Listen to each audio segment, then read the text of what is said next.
बिस्मिल्लाहिर्रहमानिर्रहीम। अस्सलामुअलैकुम। मैं हूं अस्मा और वेलकम करती हूं आपको कुकिंग विद अस्मा में।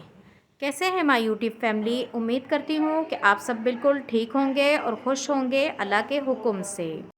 इस महंगाई के दौर में रोज़ रोज़ गोश्त और चिकन अफोर्ड नहीं किया जा सकता, इसीलिए मैं आज आपके साथ एक ऐसी रेसिपी शेयर करूंगी जो आप बजट में रहकर ढेर सारी बना सकते हैं। जायके की फ़िक्र बिल्कुल ना करें क्योंकि ये गोश्त और चिकन के कबाब से भी ज़्यादा लजीज हैं।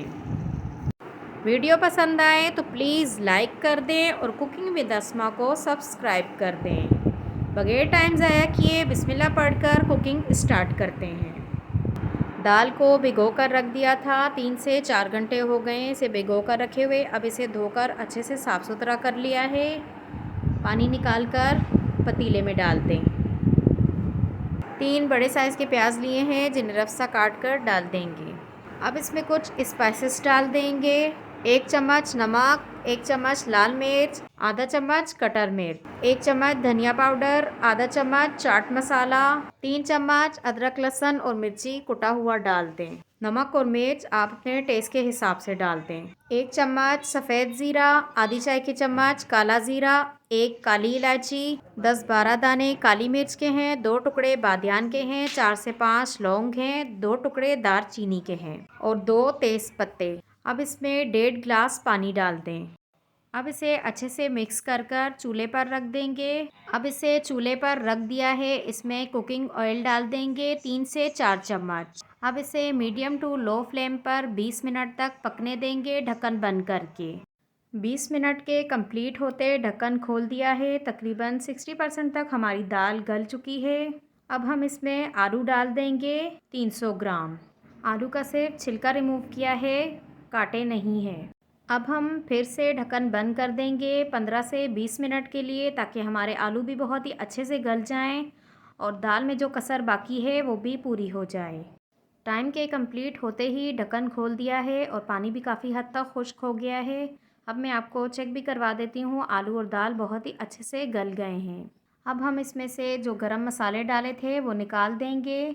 हमें सिर्फ खुशबू चाहिए थी और जायका जो आ गया है दाल और आलू में। अब सारा गरम मसाला हमने निकाल दिया है।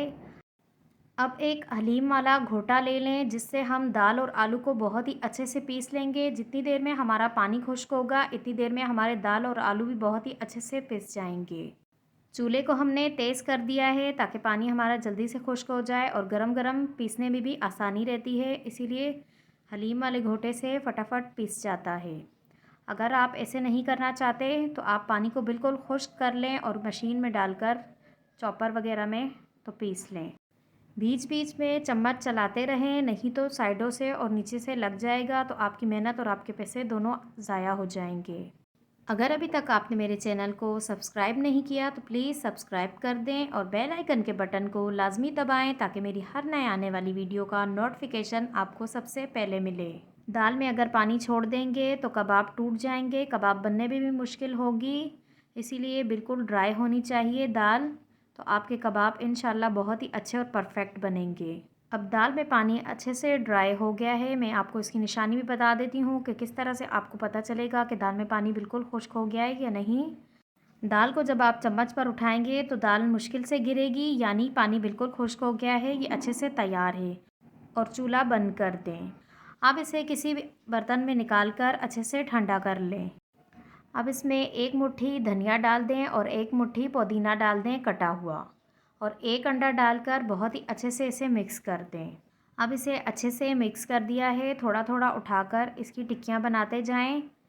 मैं मीडियम साइज़ की बनाऊंगी, आप अपने चॉइस के हिसाब से जैसी भी बना लें, बड़ी या छोटी। अगर आपको हाथ से बनाने में मुश्किल हो तो आप किसी ढक्कन वगैरह से भी बना सकते हैं। बस थोड़ा सा पेस्ट उठाना है, उसे बॉल की शेप दे दें और ढक्कन में रखकर उसे कबाब की शेप दे लें।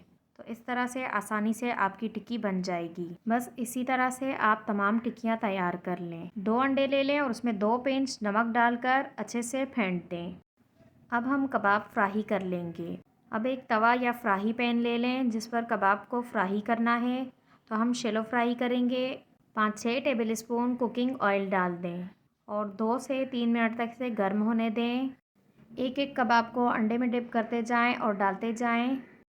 मसाला हमारा पका हुआ है, हमें सिर्फ अंडे को ही पकाना है। तो 1 से 1.5 मिनट एक साइड से फ्राई करें और 1 से 1.5 मिनट ही दूसरे साइड से फ्राई करें। गोल्डन ब्राउन कलर आने तक इसे फ्राई करके निकाल लें।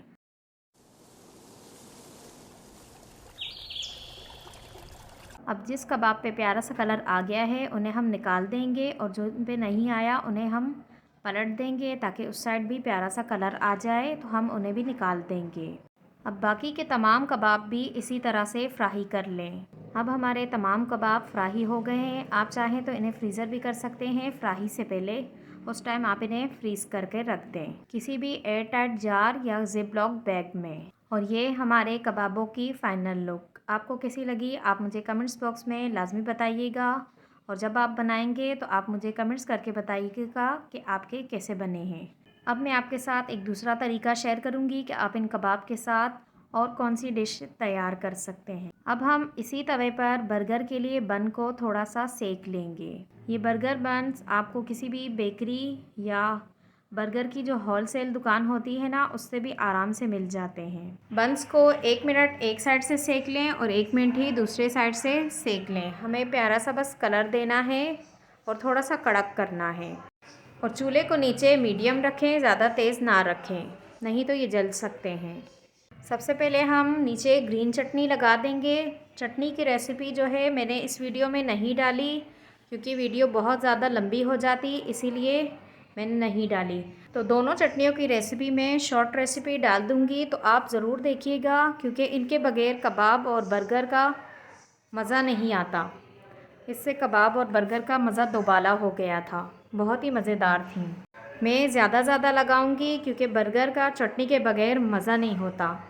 अब इस पर कैबेज डाल दें, 4 स्लाइस खीरे के रख दें और 1 स्लाइस प्याज का रख कर ऊपर एक टिक्की रख दें।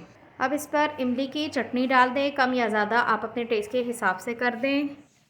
मैं ज़्यादा डाल रही हूँ क्योंकि इससे बर्गर बहुत ही मज़ेदार बना था। चटनियों की लिंक आपको डिस्क्रिप्शन बॉक्स में मिल जाएगी। अब बन के टॉप पार्ट पर केचप लगा दें और इस तरह से हमारा एक बर्गर रेडी हो जाएगा। अब इसी तरह से बाकी के बर्गर भी तैयार कर लेंगे।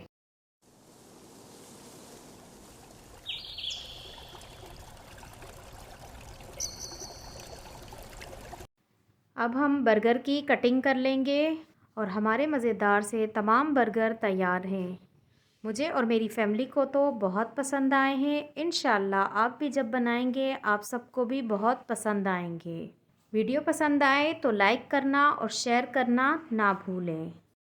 जहाँ भी रहें खुश रहें और अपनों को भी खुश रखें, अपने वालिदैन का ख्याल रखें और मुझे भी दुआओं में याद रखें। चलें इजाज़त दें, चलती हूँ, फिर मिलूँगी इंशाल्लाह एक नई वीडियो के साथ। अल्लाह हाफ़िज़।